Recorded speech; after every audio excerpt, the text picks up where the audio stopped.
Sejam muito bem-vindos a mais um TV Pet Show. E olha, como sempre, o programa hoje tá maravilhoso. Dá só uma olhadinha no que a gente preparou. Temos uma entrevista com Carlos Santos sobre aquarismo. E o Dr. Ricardo Reis tira todas as nossas dúvidas sobre verminoses em animais. Tem o repórter Fuinha e tem também Meu Pet é Lindo. Não sai daí, é daqui a pouquinho.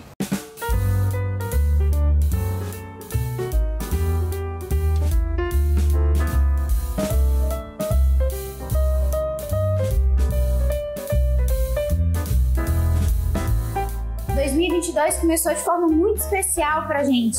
A gente conseguiu implantar em Fortaleza a tomografia computadorizada com um tomógrafo potente que consegue exames de forma mais rápida. A grande vantagem da máquina, nessa nova máquina que chegou, é que realmente ela reduz bastante o tempo de anestesia, trazendo uma segurança para o paciente e um conforto para o anestesista.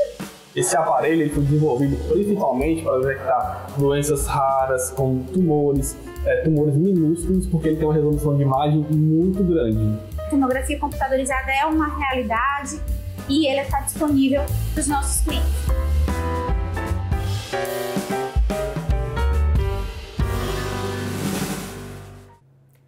Olha só quem está aqui comigo, Dr. Ricardo Reis. Tudo bem, doutor Ricardo? Tudo bem, mais uma vez um prazer para estar com os amigos da TV Pet Show. O prazer é sempre todo nosso, né, doutor? Sempre com assuntos maravilhosos aqui. E hoje, doutor, é um assunto que é comum, mas ainda assim tem muita dúvida que a gente recebe nos nossos directs nas redes sociais. Verminoses. Sim, realmente a verminose é uma doença, bastante importante e às vezes até negligenciada, e hoje as características mudaram um pouco, mas continua sendo uma doença que pode causar graves prejuízos à saúde, inclusive até a morte, e às vezes é causa de uma baixa de resistência para outras doenças se instalarem. Então, às vezes, ela é o fator primário. Doutor, antigamente a gente via muito mais casos de verme, mas hoje em dia ainda é importante manter o vermífugo em dia, né, doutor? Sim, é importante porque antigamente os cães viviam em casas, tinham muito contato com areia, com grama, e isso facilitava a contaminação. Hoje, morando em apartamento, morando em locais extremamente limpos, é menos comum. Então, hoje a contaminação mais se dá nos cães quando eles vão passear e aquele hábito de comer aquela graminha. Então, essa é a maior fonte de infecção por vermes, além, logicamente, continuando sendo pela via transplacentária. Então, a mãe com verme, o feto já pode, o filhote nascer já contaminado ou durante a amamentação. Então era isso que eu ia perguntar, doutor, porque antigamente eles ficavam mais no quintal, hoje eles fazem parte mesmo da família, e aí eu ficava pensando como é que adquire, quer dizer que pela grama, num passeio, ele pode contrair. Né? Exatamente, tá? E em ambientes, pode inclusive entrar através da pele, não precisa só por ser via oral, pode ser pela via transdérmica, tá? O ancilóstoma, por exemplo, que é o verme mais comum, ele pode entrar pelas patinhas. Tá? Então ele pisa no cocô de outro cachorro ou no local onde o outro pisou. Você vê tipicamente a larva migrans, que ocorre muito em criança, a criança pisa em locais contaminados por fezes de animais.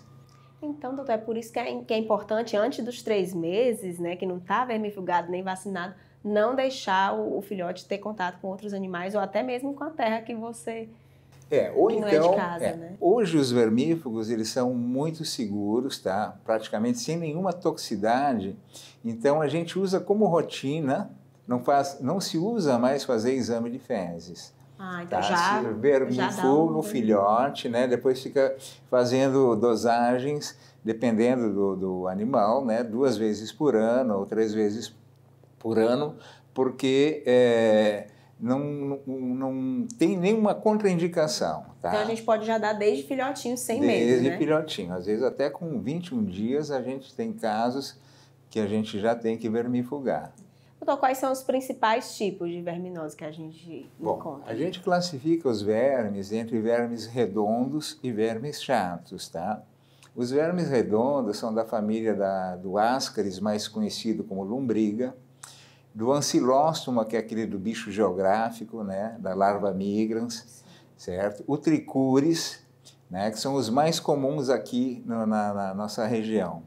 E os vermes chatos, eles são da família das tênias, também conhecidos como solitária, porque geralmente é um verme só no intestino e ele periodicamente ele vai liberando pedacinhos, são chamados os proglotes, que muitas vezes a pessoa olha nas fezes ele se mexendo. Parece um grãozinho de arroz que encolhe e estica, encolhe e estica. Esse é da família das tênias. E esse é o mais perigoso, ele pode inclusive causar nódulos no cérebro com convulsões, tipo epileptiformes, tá? Felizmente não é o mais comum é o Ancylostoma, que é aquele que dá larva migras e é um espolhador de sangue. Uma das características do Ancylostoma é ter muito muco nas fezes e geralmente esse muco vem com estrias de sangue. Vômitos eventuais ou às vezes até frequentes. Então, transtornos digestivos, geralmente a gente tem que sempre excluir a possibilidade de ser verme, tá?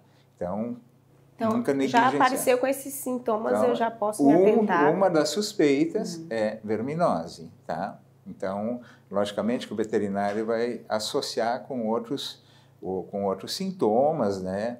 Mas nunca se pode negligenciar verminose nos casos, né, de anemia, tá? Principalmente anemia, porque os vermes são sugadores de sangue. Sim. E também, além da anemia, os transtornos digestivos que eu falei. Doutor, é sempre uma aula que a gente tem aqui. A conversa está tão boa que a gente vai continuar no próximo bloco, tá certo? Aguardem! Olá, eu vim passar uma dica sobre quando seu animal for passar por um procedimento cirúrgico anestésico. Lembre sempre antes do jejum, seja ele hídrico ou alimentar, cada paciente tem suas necessidades, suas peculiaridades. Isso vai garantir a segurança no pré-operatório e no pós-operatório. E lembrar também do aquecimento. Então, uma das complicações é a hipotermia. Quando seu animalzinho for para casa, lembre sempre de aquecê-lo, manter ele bem aconchegado. Isso vai ajudar bastante no pós-operatório, com muito carinho e amor também.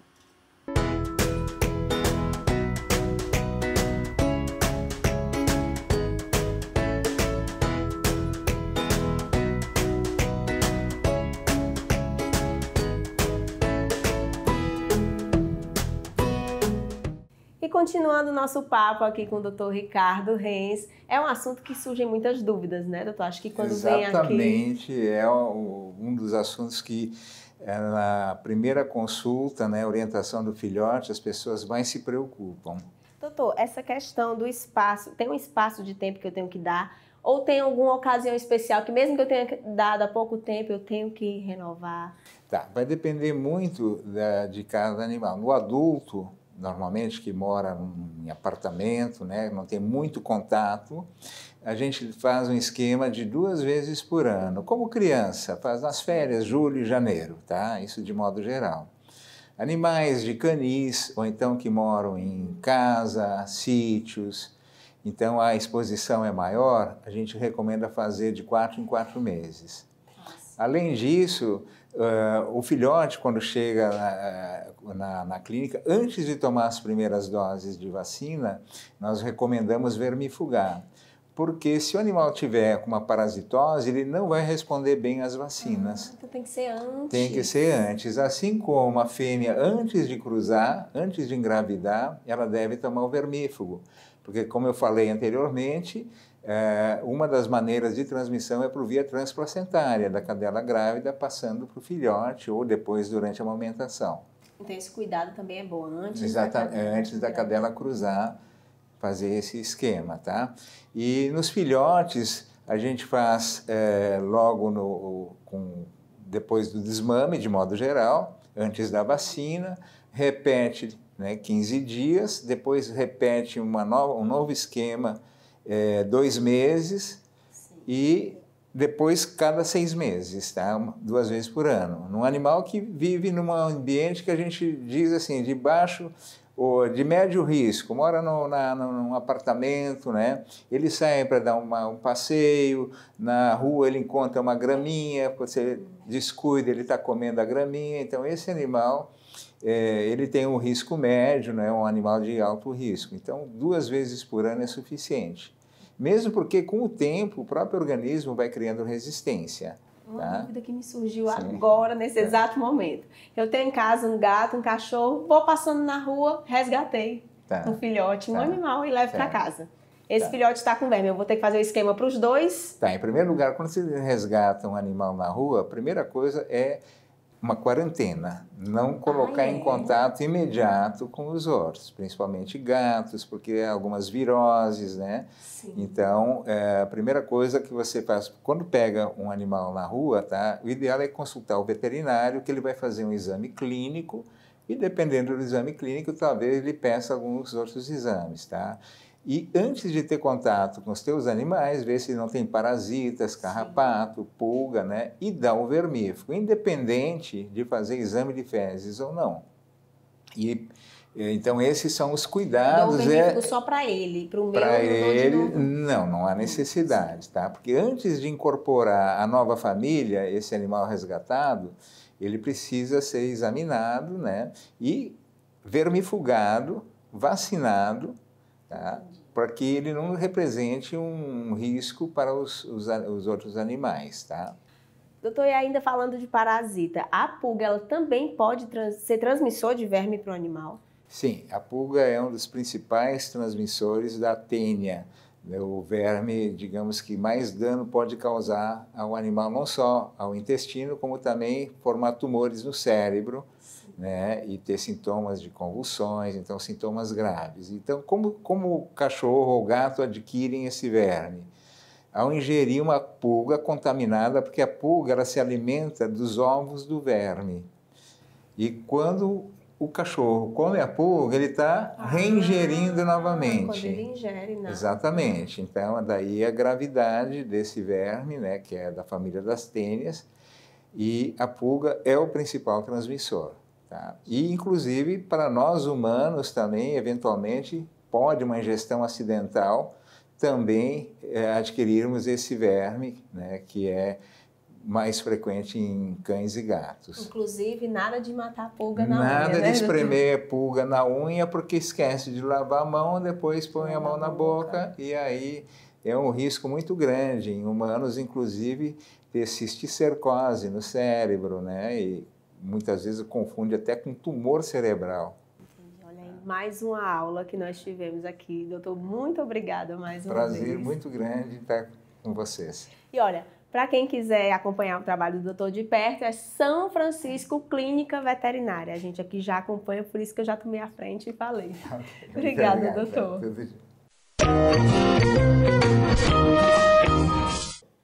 Se você tiver um cãozinho com mais de 8 anos, né, e for passear com ele, o melhor horário é até as 8 horas da manhã, ou então depois das 18, que o chão, onde ele vai caminhar, onde ele vai sentir cheiro, já não está tão quente, né, e isso para evitar problemas de desmaios ou até mesmo de paradas cardíacas.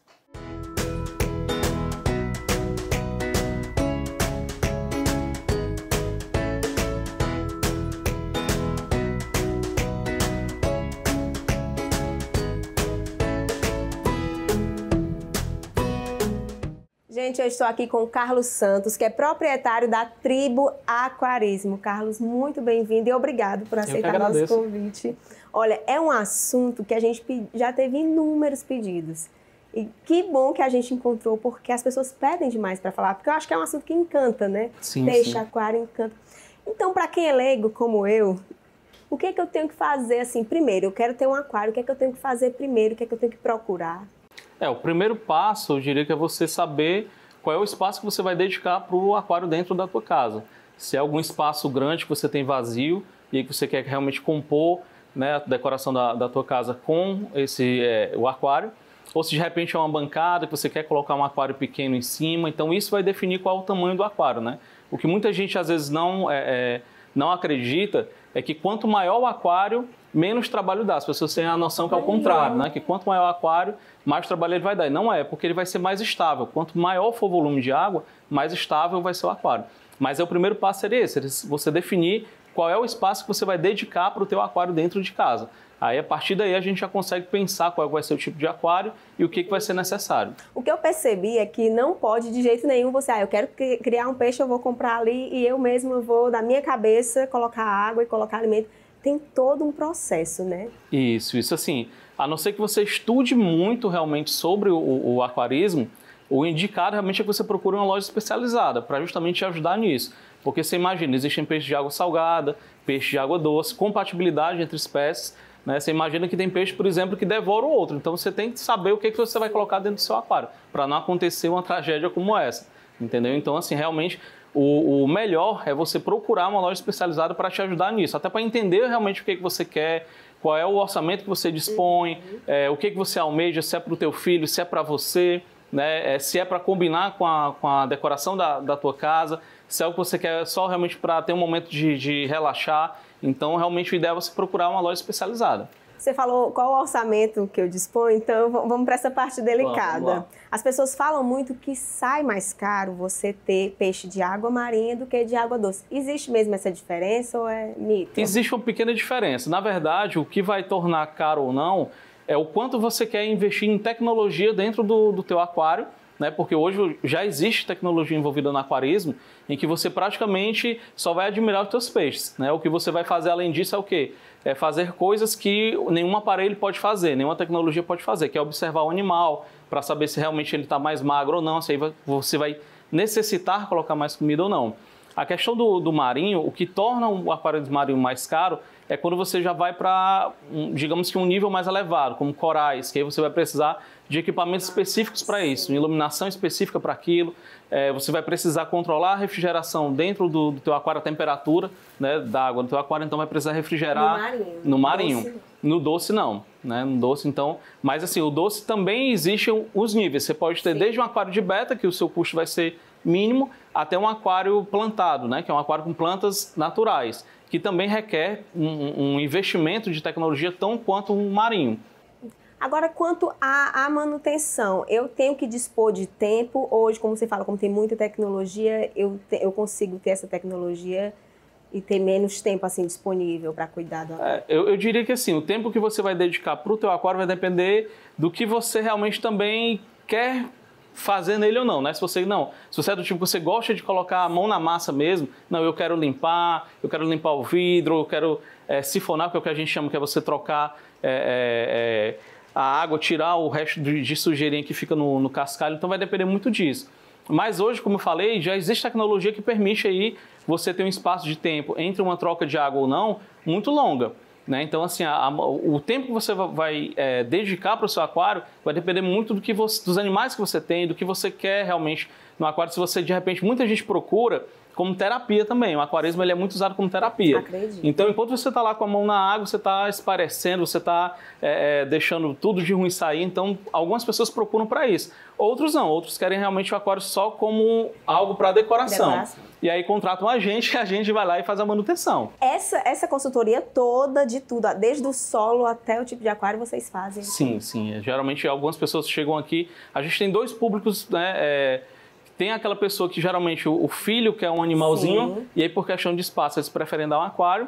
E aí a gente está desde essa consultoria até você que já é um aquarista, né, que é como a gente chama, e realmente quer mudar o teu aquário, tem um aquário de água doce que é para marinho, ou quer aumentar o teu aquário, começou com um pequeno e quer aumentar para um aquário maior, a gente dá toda essa consultoria, né? Desde a compra dos produtos, quais são os animais que são compatíveis para o teu aquário, tudo isso daí a gente auxilia.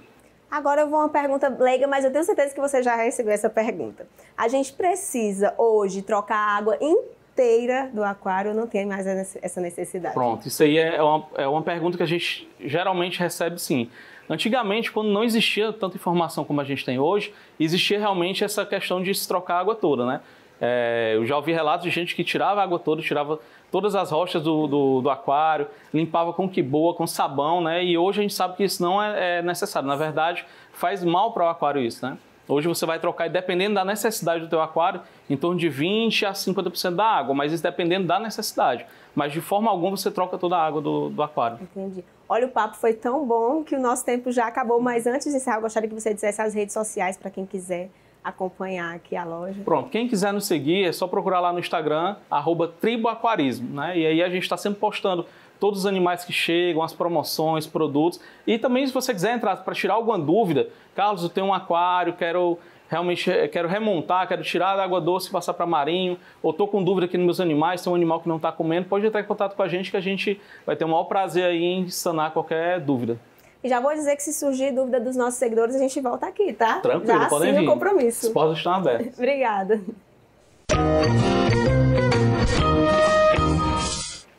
A Pet Dica de hoje é para você que quer montar um aquário. Nós indicamos o peixe beta, que é um peixe bastante resistente, que não necessita de cuidados mais avançados, e para uma criança que você quer dar aí para ela o senso de responsabilidade, é uma excelente pedida. É um aquário de baixo custo e a criança vai ter um peixinho muito bacana, colorido e um pet diferente.